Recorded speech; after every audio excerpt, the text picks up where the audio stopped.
الحمد لله وكفى، والصلاة والسلام على سيدنا محمد المصطفى وعلى آله وأصحابه ومن والاه. خوشكو برای ایماندارم، السلام عليكم ورحمة الله وبركاته. لكوتا جمعي ساڵای پێویستە چەند هەڵوێستەیەک بکەین هەموو کەسێک لە ئاستی خۆیەوە. هەڵوێستە یەکەمیان بیر لەوە بکەینەوە بەڕاستی مردن حەقەتێکی کاری نەویستە و هەر ڕۆژێک لە تەمەنی من و تۆ ئەڕوا و هەر دەقە و خولەک و سەعات و سانەیەک ئێمە پێشوازی لە مەرگەکەین و ئیستیقبالی لێکەین. قل إن الموت الذي تفرون منه فإنه ملاقيكم ثم تردون إلى عالم الغيب والشهادة فينبئكم بما كنتم تعملون. براستي زورك لإيما خويا باريزي هولي خو باراس ندا وهست أكاكا لمردن دور أكويتو يا لمردن خويا باريزي خو باراسن واجبة بيويسته. خوا خوي أفرمي ولا تلقوا بأيديكم إلى التهلكة. بلام بنسبة استقبالي مرقو بيشوازي مرقو بروروي مرقو قرانو بلاي خوا براستي همو دقو ثانيك لإيما بيشوازي لمرق، چونك هر شتێک بدايتێکی ببێ انتهایەکی هەیە. ئازیزان و خۆشەویستان، تەمەنی ئێمە مەحدودە و دیاری کراوە. 50 ساڵە، 20 ساڵە، 10 ساڵە، 15 ساڵە، 100 ساڵە، ئەمە هەر هەمووی بە عەدەد دانراوە. ئەم عەدەدە ڕۆژانە لە تەمەنی تۆ ئەڕوا کەمە بێتەوە و بەرەوڕووی ئەو مەرگە ئەڕۆیت. تەشبیه نەبێت چۆن ئینسان کاردێکی موبایل ئەکڕێ و ئەیکاتە ناو موبایلەکەی، ئیتر ئەو مەحدودە بۆ مانگێک یا دوو مانگ، و یا ئەو ئەندازەی کەوا تایەتی بەکاری دێنێت. ئایا 30 دقەیە سەعاتێکە، هەموو دقەیەک ئەڕوا لەو وەحدە کەمە بێتەوە. وەحدەی تەمەنی تۆش ڕۆژانە کەمە بێتەوە کە ئێمە ساڵێک بەڕێەکەین و پێشوازی لە ساڵێتر ئەکەین. ئەمە بەڕاستی ئینسانی عاقڵ و ژیر و بیرمەند و هۆشیار بیر ئەکاتەوە بۆ دروست کراوە. خوای تەبارەک و تەعالا کاتێک دروستی کردووە پرسی پێ نەکردووە، کاتێکیش کە ئەجەلی بۆ ئەنێرێ و ئەجەلی دێ هەر پرسی پێ ناکا. بۆیە کەواتە هەڵوێستەی گرنگی مسلمان و ئیماندار ئەوەیە لە کۆتایی ساڵە، نەک کۆتایی ساڵ، کۆتایی هەموو ڕۆژێک، هەموو دقەیەکە لە تەمەنی ئەڕوا بیر کاتەوە. بەڕاستی ڕۆژێک لە ڕۆژان ئەم بیدایەتێکی بۆ و نیهایەتێکیش هەیە. کۆتا جومعەی ساڵە. هەڵوێستەی دووەم ئەوەیە کەوا ئێمە سەیرێکی چواردەوری خۆمان بکەین، کۆمەڵگاکەمان، ناو عائیلە و خێزانی خۆمان، ناو دەر و دراوسێکانمان، مزگەوتەکانمان، قوتابخانەکانمان، خەستەخانەکانمان، دۆست و ئەحباب و خۆشەویستانمان، ئەو کۆمەڵگای تایە ئەژین، ئەو ئەی بین بەڕێوە و تایە ژیان بەسەرە بین بیرکەینەوە. ئەم ساڵی ڕابردوو چەند خۆشەویستی لەدەست داوە، چەند دۆست و ئەحباب و هاوڕێ قەوم و کەس کە لەگەڵ تابوون ئەم ساڵ خواعافیسیان لێ کردووی تویان بەجێهێشتووە. هەر لە مزگەوتەکەی خۆمانەوە سیرکەین، سەرنجێکی چواردەوری نوێژ خوێنانی خۆمان بدەین، هەموو نوێژ خوێنان کە لەم ساڵە چەندین دۆست و ئەحباب و خۆشەویستانمان لەدەست داوە، وفاتیان کردووە، گەڕانەتەوە دەرگای ڕەحمەتی پەروەردگار. کەواتە ئەجەلی ئەو لەو کات و ساتا بووە، 2024 پێتەواو نەکراوە. کەواتە خوا ئەزانێ ئێمە ئەگەینە 2025ش یا ناگەین، یا 2025 تەواوەکەین یا تەواوی ناکەین. ئەمە پێویستە ئینسان هەڵوێستە بکە. السعید من اتعظ بغیره، دەست لە غەیری خۆمانەوە. بۆیە پێغەمبەری نازدار ئەفەرمێت کەفا بالمەوت واعظا، بەسە ئینسان مردن کاتە مامۆستا و ئوستادی خۆی. خوا دۆستانمان، خوا خۆشەویستانمان، خوا ئەوانەی ڕۆژانە بەڕاستی دەمەتەق و قسەی خۆشمانە کرد ئەمڕۆ لەژێر خاکان. ئازیزان و خۆشەویستان، هەڵوێستەی سێیەم کە زۆر گرنگە ئەویش محاسبەی نەفسە و لێپێچوونەوەی نەفسە کە مسلمان و ئیماندار باوەڕدار هەموو دەقە و سەعاتێکە لە تەمەنی ئەڕوا ئەبێ لێپێچوونەوەی لەگەڵا بکە. چی چاکی کردووە، چی خراپەی کردووە. ئەمە ئینسانی عاقڵ و ژیر و بیرمەند، ئەمە صیفەتێتی ئازیزان و خۆشەویستان. إن النفس لأمارة بالسوء إلا ما رحم ربي. نفس إنسان أقل لبيشنوي لقران نكي طغيان فياكا إنسان بهلاكا بال دنيا ولا قيامتا. وإخوة فرميت يا أيها الذين آمنوا اتقوا الله ولتنظر نفس ما قدمت لغد واتقوا الله إن الله خبير بما تعملون. إخوة فرميت إيمان داران وباور داران لخوا بترسنو پارێزگار کار بن، ترسی خواتان نەدڵا بێ هەمیشە و هەموو کات. خۆتان ئامادەکەن بۆ حوزوری پەروەردگار بەکردەوەی جوان و ئیمانی بەقووەت بەهێز. خۆتان جوانکەن لە حوزوری پەروەردگارە، بۆ سبەی نییە، بۆ گۆڕی تەسک و تاریک و باریک، بۆ محاسبە و لێپێچوونەوە. لەخوا بترسن، ئاگاتان لە خۆتان بێ، خوا ئاگاداری هەموو کردەوەکانتانە. علەما فەرمون ئەمە ئاەتێکە فەرمانی خوا لە لێپێچینەوەی نەفسی ئینسانە کە لە خۆی پێچێتەوە. و پێغەمبەرمان سەڵات و سەلامی لەسەر بێ ئەفەرمێت الكيس من دان نفسه وعمل لما بعد الموت والعاجز من اتبع نفسه هواها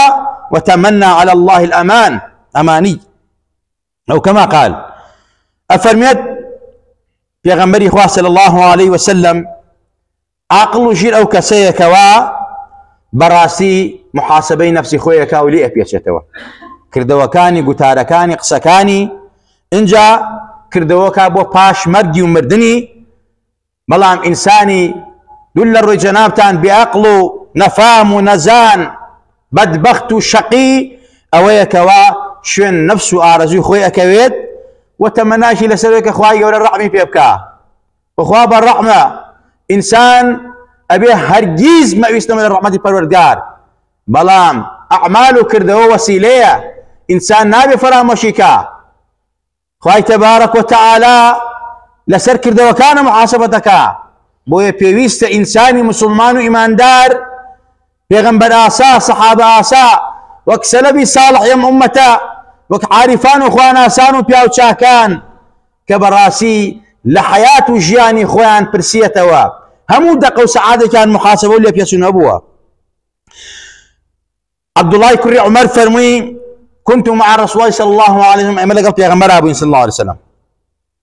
کابراایەکی ئەنساری هاتە خزمەتی پێغەمبەر فەرمووی یا رسول الله أي المؤمن أفضل، چ مسلمانێ زۆر گەورە و بەڕێزە؟ فەرمووی أحسنهم خلقا، ئەوەی ئەخلاق بەرزە و ڕەوەشت بەرزە، گوتار جوان و ئاکار جوانە، ئەوە بەڕاستی مسلمانێکی زۆر گەورە و مبارەکە لای خوا. فأي المؤمن أكيسو، ئەی چ مسلمانێک زۆر عاقڵە زۆر ژیرە؟ پێغەمبەری خوا فەرمووی أكثرهم للموت ذاكرة، ئەوانەی زۆر عاقڵ و ژیرن بیر لە مردن ئەکەنەوە بۆیە لە دنیا تووشی هەڵە نەبن. وهروە أحسنهم لما بعده استعدادا أولئك الأكياس، ئەوانە کە بەڕاستی بۆ دوای مردن زۆر باش ئامادەگەریان کردو ئامادە باشیان کردووە، ئەمانە عاقڵ و ژیرن. پێغەمبەر ئەفەرمێ صلى الله عليه وسلم کەواتە ئەوەی کەوا زوڵمەکە و ستەمەکە و خیانەتەکە لەبەر دنیایەکی فانی و کاتی ماڵی خۆی و مناڵی حرامەکە و تووشی تاوانیەکە،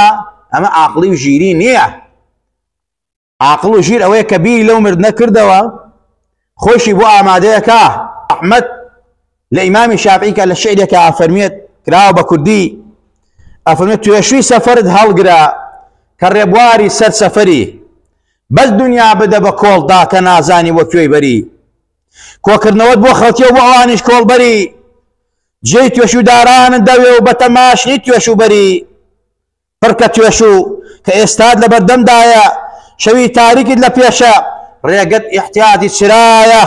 خدا دەزانێت چەندی دوێنێ وأمر لشي خاكايا زور جار ترمت بو گۆڕستان بردووە لەگەڵ خەڵکیدا دڵنیابە ئەو ڕۆژە دێ کە تەرمەکەی تۆیان هەڵگرتووە یان خەڵکی تەرمەکەی تۆی هەڵگرتووە. ئازیان خۆشەویستان ئەو ڕۆژە دێت بۆیە پێویستە ئینسانی مسلمان و ئیماندار و باوەڕدار ئاگای لە خۆی بێ محاسبە و لێپێچوونەوەی خۆی بکە. کۆتایی ساڵە ئەوە ساڵێکی لە تەمەنمان ڕۆی ئەوە ئیستیقبال ئەکەین لە ساڵی نوێ و تازە ئەگەر خوا بەنەسیبمانی بکە چۆن خۆمانی بۆ ئامادە بکەین چۆن پێشوازی لێ بکەین. حەزرەتی عومەری کوڕی خەتاب ڕەزا و ڕەحمەتی خوای لەسەر بێ ئەی فەرموو حاسبوا أنفسكم قبل أن تحاسبوا وزينوا أنفسكم قبل أن توزنوا فإن أهون عليكم في الحساب غدا أن تحاسبوا أنفسكم اليوم. حەزرەتی عومەر ڕەزا و ڕەحمەتی خوای لەسەر بێ فەرموو پێش قیامەت محاسبەی نەفسی خۆتان بکەن عمل و کردوەکاتان بکێشن پێشەوەی خۆتان بکێشن. ئەمڕۆ کێشانەی ئەمڕۆ ئاسانە و سەهلە کارکردن ئاسانە قەرەبۆکردنی خەتەکان و غەڵەتەکان ئاسانە پێش ئەوەی بگەیتە قیامەت ئەو کەسەی لە دنیادا محاسبەی خۆیەکە لە قیامەتا محاسبەی سەهل و ئاسانە. وتزينوا للعرض الأكبر يوم تعرضون لا تخفى منكم خافية. أفرميت أمرو خوتان جوان بكن بو قيامتان خوتان آمادة بكن براسي للروج قيامتا واسطو برتيلو أمانا ناخوا هيش تكان شاراوة نية براسي أويك واسر برزة وبعزة لدنيا دا خوي بو قيامتا آمادة كردوها لشعب إيمانا هل باري حزي عمر وفرميت أي فرمو بو كريكاركاني بو تشواردوي خوي حاسب نفسك إن في الرخاء حاسب نفسك في الرخاء قبل حساب الشدة فإنه من حاسب نفسه في الرخاء قبل حساب الشدة عاد مرجعه إلى الرضا والغبضة ومن ألهته حياته وشغله بهواه عاد مرجعه إلى الندامة والحسرة. أي فالمتكاتان ليكم شوار دوركم قومك سكم كريكاركانم مسلمانان إيمان داران هركسك لكاتي خوشي وشادية لكاتي دصلاتا لكاتي نعمتا محاسبي نفسي خوي كرد خوال خوان رازيكن أمانا أرونا مقامي غيبطوا كلا قيامتها لما كانوا شون كان هم عالم غيبتان بيابات بشهيدان وبيغمبراني شوا إن جاي فرمو أوي كوا نفسي خوي إهمال كردو براسي الرشوكي بوشل كرد بأرز دواي هواي خوي كرد شيطان ياري بعقلي كرد أو كاتا. وأما من طغى أو طغياني باكر وشو نفسي خوي كرد أو براسي فإن الجحيم هي المأوى جحيم جهنم نقبتي وبدبختي الرويتيكا بويا أي فرمو آقاتان لخوتان بيه بشمان ابنوا يقول بيغمبر فرمي دي صلاة والسلام إلى سربية حركس يقلم حياته جيانا أشي كامرت بشمان بيتوا بمسلمان وبكافروا مسلمان بشمان بيتوا لسر أوي كوا براسي سبحان الله زياتري نكر فكاتو سجديتري زياتري نبردوا خيرك زياتري نكردوا چونك أبينيت پاداشت خيرو سجدو نوشو عبادة كاني قالت خزقايا زياتر مكر خزقايا زياتر شون أخوتم شون يش مكر خزقايا زياتر هاوكاري فقير وشهر مكر بدم خلق وابوم خزقايا زياتر دلي خلقيم خوش شكر خزقايا زياتر دلي جارانم خوش شكر خزقايا زياتر قرآن مخرين. أما مسلماني ما دارك كافركيش بشيمانة لوي كوا براسيت شون لدنيا دا كفري كردوا تاواني كردوا إلحادي كردوا أمرو يشتك دادي نادا فرياي ناكوي فناي بو نابري تكاو شفاعتي كسي بو ناخوا أمرو كابراي كافر جحيم مأواتي براسي فإن الجحيم هي المأوى أو جحيم أو جهنم بيتاو درا وأمرو خالدا فيها يا وابنا ما با فشيمانا بوي عزيزان وخوشويستان لحية الأولياء لما يمون يكون مهرانا وأفرميت لا يكون الرجل من المتقين حتى يحاسب نفسه أشد من محاسبة شريكه حتى يعلم من أين مطعمه ملبسه من أين مشربه من أين أمن حلال ذلك أم من حرام أم أولياء صالحان أواجعون ميمون يكون مهرانا فرميت مسلمان نابب متقي لخواتر تواو حتى محاسبه خوي نكاش بشدته بتندي افرمت شلون كسك لقل شركاء دكان يعني كارو كاس بيغن شركه محاسبه لقلها كاله سهلتان افرمت اجر اوا محاسبه لقل نفسي خوتانكي كمحاسبه لقل شريك واوركتاكي افرمت براسي متقي تواونيت بشوازك سير كي بزين خواردنوت حلاله يا حرامه ملبسوا جروبرق حلاله يا حرامه مشربوا خواردنو حلاله يا حرامه كسكردند حلاله يا حرامه لحلاله خساكي يا لفيتنا ونقبتي وبدبختيا بيويست انساني مسلمان اوا محاسبه نفسي خويبكا وهروها فرميتي عبد الله كري سهل كري عبد الله تستري يقول عارف اخوان ناس اي فرموا المؤمن من راقب ربه وحاسب نفسه وتزود لميعاده مسلماني تواو ايمان داري تواو او هميشه دائم مراقبه پروردگاري اكاد خواب الرقيب خويا زانيه وتشاو ديري نفسي خويا وهروها محاسبه نفسك خوشي امادك ابو معادو ليبيتشينو قبر قيامته ناو غوركي عزيزانو خوشويستان سلف يوم متى آوا أمانين لبيغمبري خواه وقرتوها صلى الله عليه وسلم يتم محاسبان لسر كردوكانيان فرزة سنة حرامة مكروهة يا لسر أوشتان حتى لسر مباح أصحاب كان بيغمبري خواه فرموا يما حفتا بابي حلال ما انتر كردبو لسر أوي كوان نكوينا حرام وشبهاتوا يسا كابرا بيالي فلانة حرامة ميكا الله فلانة قيل هي فلانة قاس فتوايدا بابا حرام جائز نية أكثر علماء جمهور علماء فرميانا كسيك اللايدا ولا قرآن ونسنة الله حلال ما تاوانا قناها بقوي مكا كاكا شبهاتا أصحابي بيغمر حفتا بابي حلالا تركر دبو بو أوي كوانك وناو حرام حرام محاسبي لسلا حرام عذابي ثايا ثم لتسألن يومئذ عن النعيم عارفان اخوانا سان فرميانا خوال حلاله محاسبيك ام حلاله شلون خواردو شلون عباده ذكر لسر حلال محاسبه هي بلا من لسر حرام عذابه بو يا اصحابي بيغمر اخوا حفتا بابي حلالا تركضبو بو اوي كان هنا حرامه شنك اخوا لو نعمتانا بيداوي لي بيشنو لغلاكا بمشي وازبون عارفان اخوانا ساني ايما وهروها بيويست محاسبه نفسي خود بكي لدواي عمل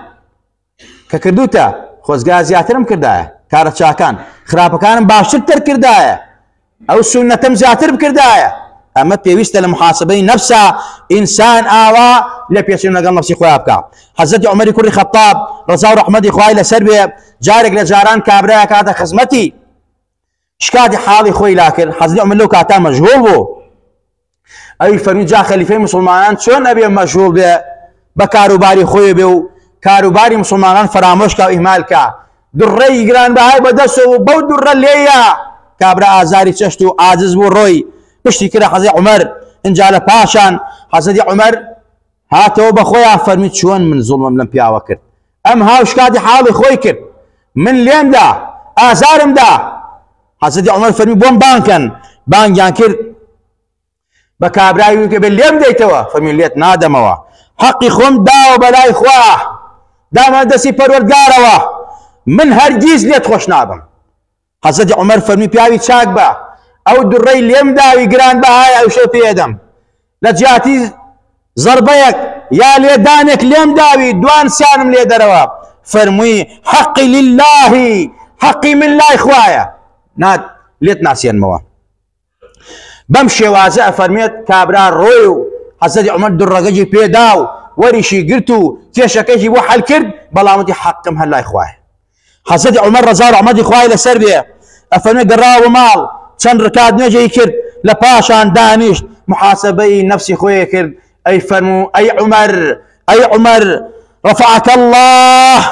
خوا برزي كردوا كردي تولى كادك تو نزل بوي كسني اناسيت وضالا فهداك الله توقم راوي خوا هداية داي وضعيفا فأعزك الله ضعيف لا واجب خوا بعزتي كردي وجعلك خليفة خوا كردي بخليفة بياوي هاتلات او بياوي داوي يارمتي لي كردي لظلم رزقاري كي ظلمت لي كرد ما تقول لربك غدا إذا أتيته كاتك تو أرويد حضوري پروردگار شون جوابي خوا عديتوا عمر بمشي وازا بقريانوا وظل يحاسب نفسه حتى أشفق الناس عليه أو أن محاسبي نفسي خوي كرد أو أن قريا أو أن نار عدو حتى شوار دولة كيانو عمر بسا تو خليفي بيغمبري تو بيغمبر فرميتي لو كان نبيا بعد لكان عمر اگر بيغمبر بات عمر ابو دائما بيغمبر موصي كردوي تو حقي كابرا جدا فرمي اي كابرا قردني آزانا كردوم اي قرب سر او دا صلاة داري خلق اكو شيء بنا عقي قرب سر او دا صلاة داري مالو ناني خلق ابريه قرب سر او دا صلاتي رأيتكي لي عاجزني ودعاي شريتي كان شون جوابي خوادنوا سيدنا عمر خليفة مسلمانان لسر يك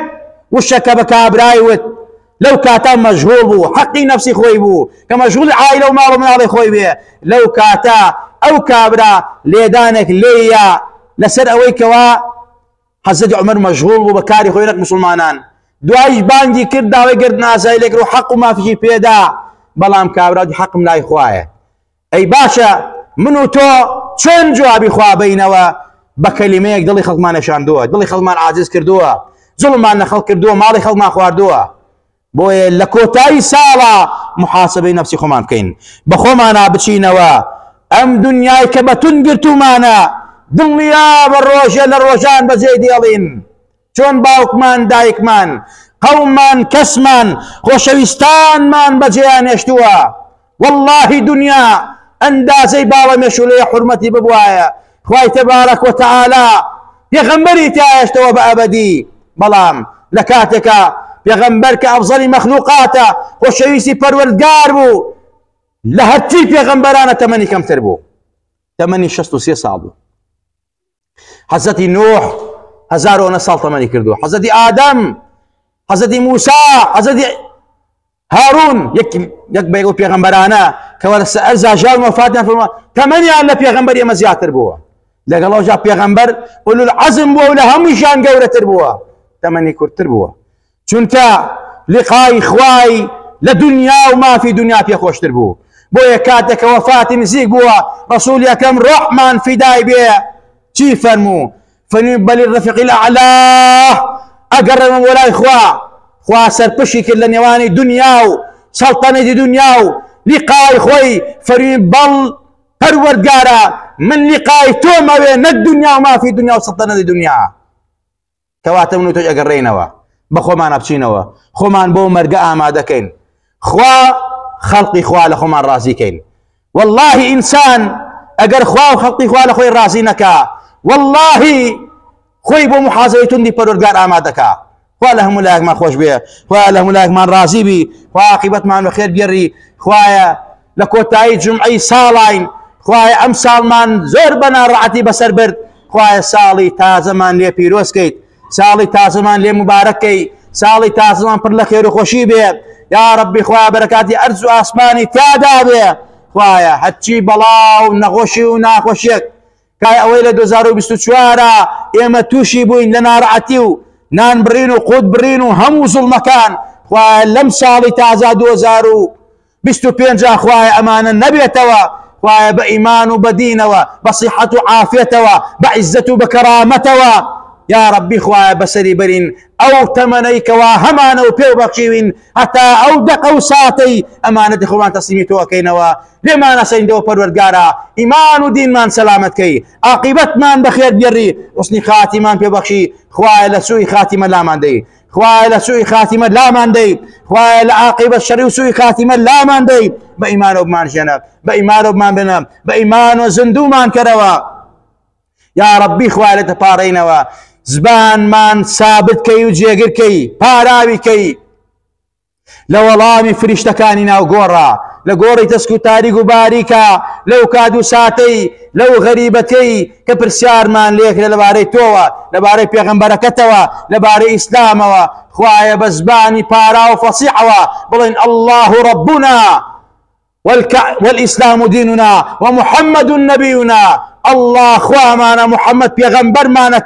كعبة قبلة مانا إسلام دين مانا قرآن بيشوا إمامنا خوشک و برای ئیماندار خوشک و برای ئیماندارمانن خوایە زبانمان جێگەکەی خوایە لێت ئەپاڕێنەوە بە ڕەحمی خۆت ڕەحمان پێ بکەی بەکردەوەکانی خۆمانمان لەگەڵان نەکەی پەروەردگارە لێت ئەپاڕێنەوە لە ڕۆژی قیامەتشا لەژێر بەیداغی پێغەمبەرە لەژێر بەیداغی خۆت و پێغەمبەرەکە عەرشمان بکەی بەیداغی لا إله إلا الله محمد رسول الله ئەو پێغەمبەرە لە کاتی میزان و پردی سیراتە پەروەردگارە تکاو شەفاعەت خوازمان بێ لێ قبوڵکەی پەروەردگارە کارمان بۆ ئاسانکەی پێغەمبەر بانگمان بکە و دەرمانەکە بەو دەستە نازار و مبارەکانی ئاوی کەوسەرمان باتێ نەتوێنێت بە دنیا و قیامەت ڕزگارمانکە پەروەردگارە دەپاڕێنەوە ئەوەی قازانجی بۆ دینمان بۆ خاک و وڵات و نیشتیمانمانەی خۆیان بەرقراریکەی ئەوەی زەرەر لە دینمانەدا زەرەر لە وڵات و نیشتیمانمانەدا دژی ئەم میلەتەیە نانی میلەت ئەبڕێ قوتی میلەت ئەبڕێ خیانەت لە میلەتەکە خاک و وڵاتی میلەت ئەفرۆشی وەرزان فرۆشیەکە تەخشان و پەخشانی پێیەکە بەزەی بە میلەتان هاتەوە خوایە گەر شیاوی داهات دادی خوایە گەر شیاوی داهات نیە خوایە تەفروت ناکەی خوایە لە قارون و لە فرعون و لە نەمرود و لە هامان و لە هەموو زاڵم و تاغوتەکانی خراپتری پێ بکەی خوایە خۆی و جێژداژی بێ بەناخی ئەرزا یا ربی خوایە ئەم میلەتە میلەتی کوردە مسلمانە ئیماندارە خاکەی پیرۆزت کردووە کێوی جوودی لە کوردستانایە بە نەسی قورئانەکەی خۆت کەلامەکەی خۆت ئەم وڵاتە و ئەم خاکە پیرۆزە خوایە پیرۆز و مبارەکەی لێمان خوایە مبارەکەی لێمان خوایە زاڵ مستەمکاری تیانێڵی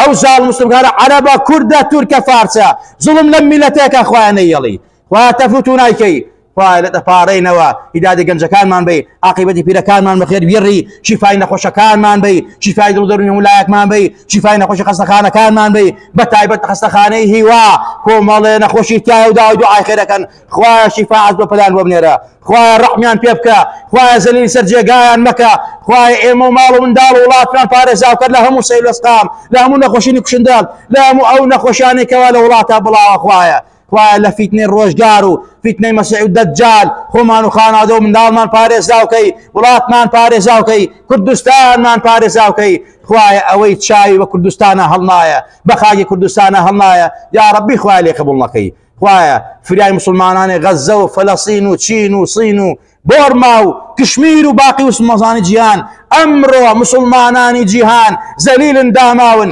گاور و جوولەکە بە هەموو هێزی خوان لە مسلمانانە دەرن خوایە گاور و جوولەکە ڕسواکە خوایە جێژاژن تێبشێنە بەسەرەکە خوایە بیان ترسێنە بیان تۆقێنە خوایە بە بەڵای ئەرز و ئاسمانی خۆت لە ناویان بەرە خوایە لە کۆڵ مسلمانانی کەرەوە مسلمانانی ئیماندارانیش کە ئەمڕۆ زەلیلن خوایە عزتیان بۆ بگرنەوە آمين آمين أقول قولي هذا وأستغفر الله لي ولكم ولسائر المسلمين